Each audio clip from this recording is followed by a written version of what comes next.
Hi guys, I'm Manu and welcome to another episode of Sweet Money. If you have been following the US election campaigns, then you probably realize by now it is very divisive in the US.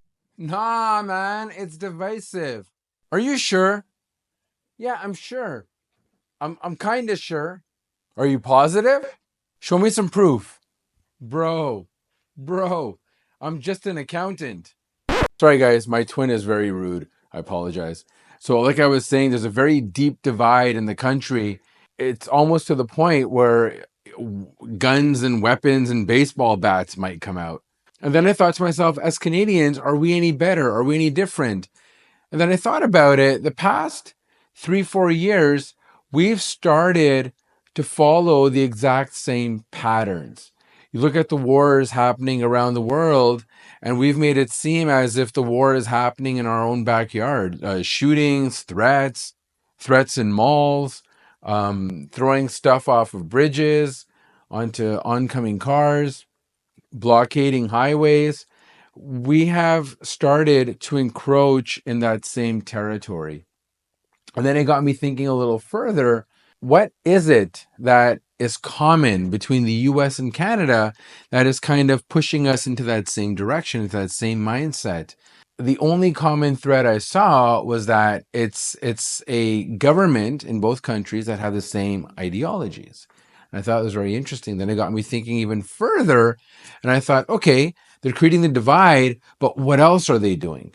They're keeping their citizens poor. Our issues right now have become parallel. And here's a few examples. And in the comments section, please drop others if you can think of them. And number one, it's the open border policy. People tell me in New York City, some very famous hotels are now they've been taken over by migrants.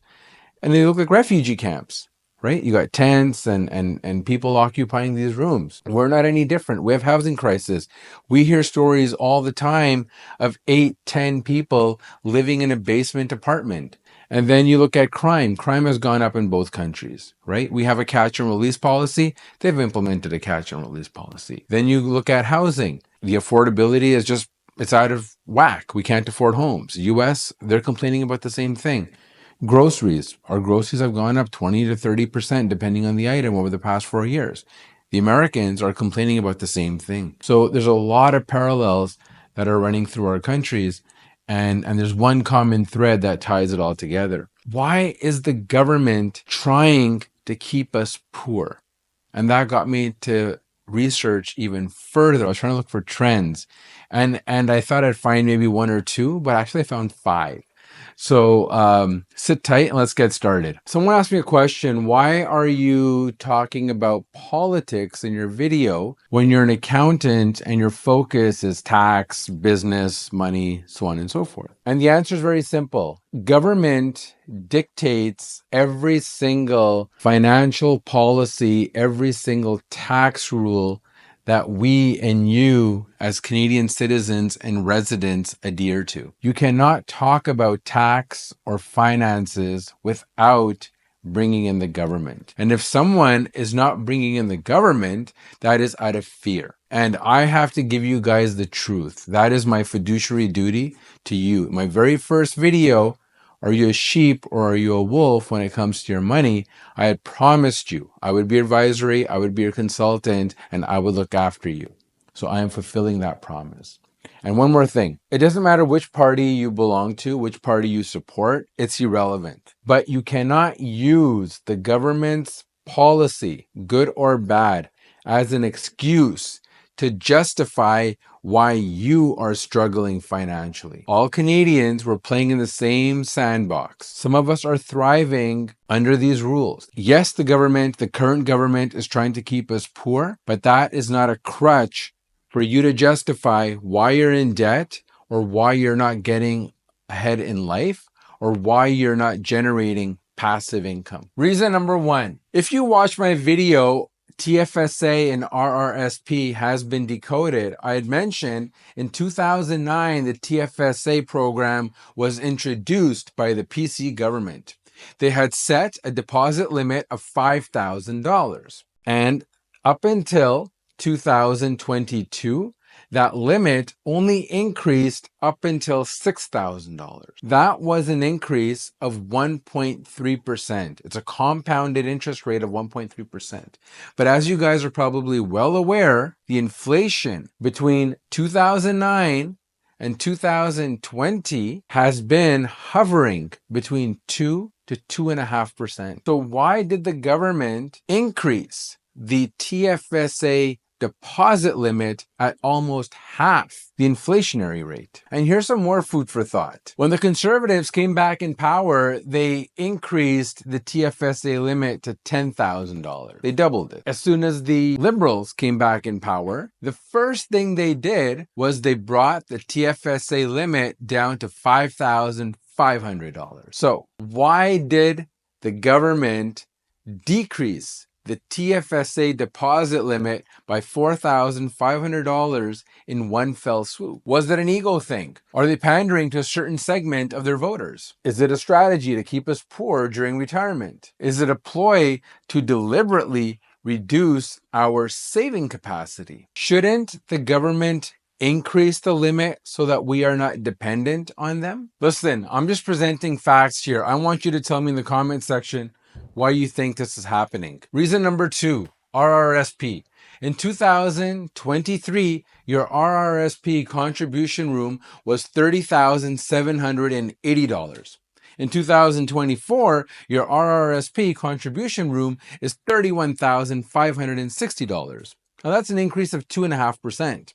And to the outside world, it seems pretty decent. The reality is inflation in 2023 was north of 5%. Again, why was the RRSP contribution room not keeping up with inflation? Why was the government reducing our ability to save? I can't wrap my head around the fact that the government would want to reduce our tax refunds during a period when mortgage rates were north of 5 to 6%, inflation was 5 to 6%. Food inflation was 5 to 6%. Housing was unaffordable.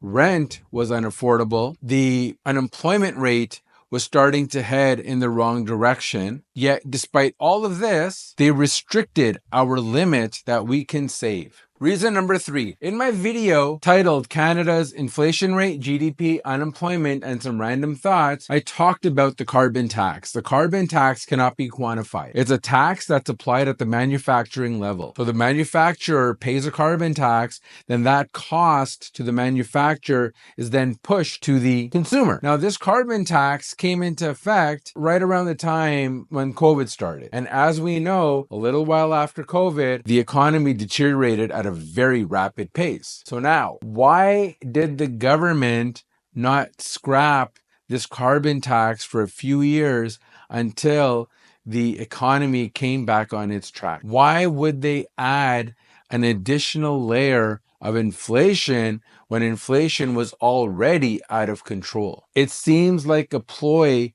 to keep us poor. But why are they trying to keep us poor? What's the agenda? What's the theory that you guys think is causing for them to deliberately do this every step of the way?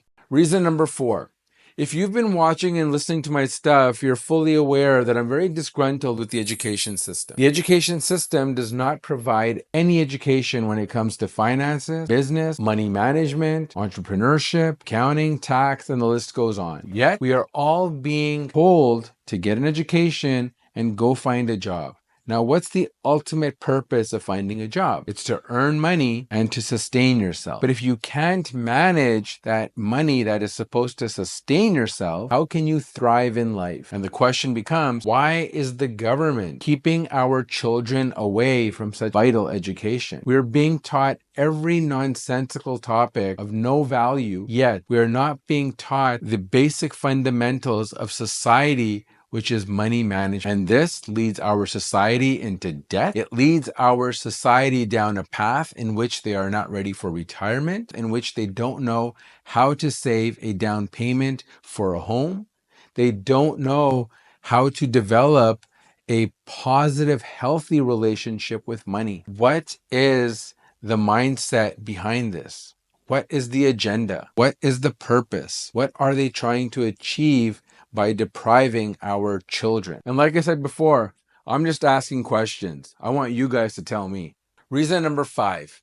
All right, listen, guys, stay with me so you can follow the bouncing balls, because it's very important you hear me out with a very open, unbiased, neutral mind. And if you disagree with me, it's okay. We're all civilized individuals. We are allowed to have civilized dialogue. And there's nothing wrong with having an opinion. I know we live in a society where people are very scared to share their opinions, but I assure you, there is nothing wrong with having an opinion. It's actually quite healthy, and I encourage you to share your opinions. Listen, you can go through all the history books you want from any era, any country, any regime, and you will find that empires exploited neighboring countries, and in some cases, bad empires also exploited their citizens. It's just the way it worked. Everyone conquered everyone. Now, as society evolved, and we quote unquote became civilized, what started happening was, instead of using swords and clubs and cannons as weapons, we started using our keyboard and we started using media as our weapon. Today, under the disguise of civility and diplomacy, we exploit people with a smile. Instead of scaring people with swords, the government is scaring its people with false narratives. Over the past 10 years, with great surgical precision, the government has created a divide in our country. With great dexterity, they have made today's white male feel as if they are responsible for whatever bad has happened in the past. They have weaponized immigrants and women with shallow buzzwords such as sexism, racism, prejudice, profiling, and the list goes on. And as soon as these words become mainstream and everyone buys into it, we can then add another layer, which is called affirmative action, quotas, fair representation. And subconsciously, it makes the Caucasian man feel guilty. And because the media, which is 90% left, gets behind all of this, the white man has no choice but to just stand in a corner and agree. Because if he doesn't, he's a racist, he's a misogynist, he's a fascist, he's this, he's that, he's every swear word you can think of. It becomes open season on the individual. And what's even more detrimental is that on the flip side, we provide women and immigrants with a false sense of entitlement. Now, because buzzwords like quotas and fair representation leads to entitlement, entitlement leads to complacency.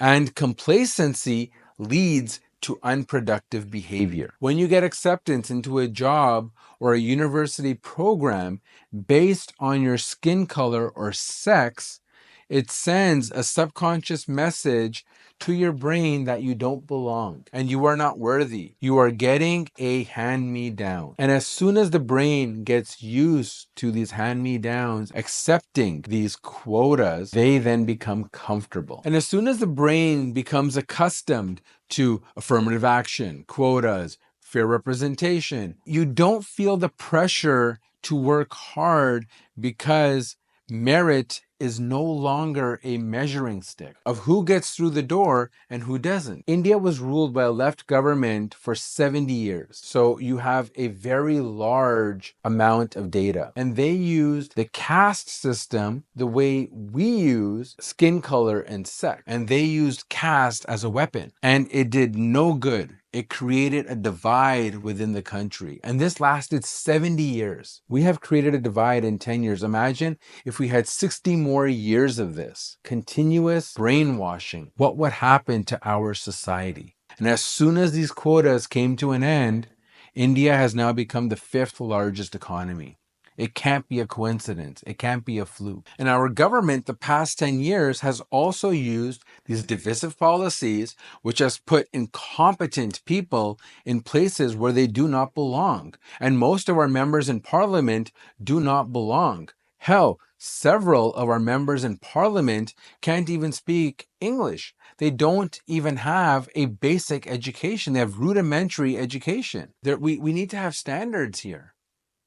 We can't have people with basic rudimentary education making decisions that impact the lives of thousands, hundreds of thousands, or millions of people. It just doesn't make any sense.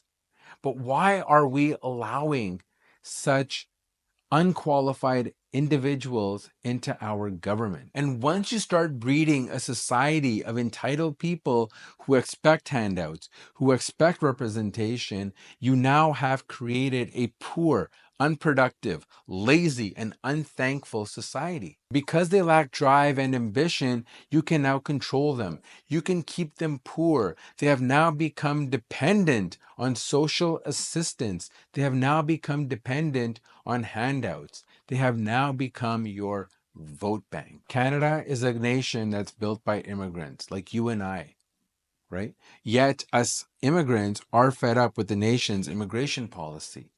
We are fed up with these high level of taxes. Corporate Canada is reeling. The education system is churning out students who don't have the ability to read, write, do basic mathematics without the assistance of their phone. And remember, it all starts with a simple conversation.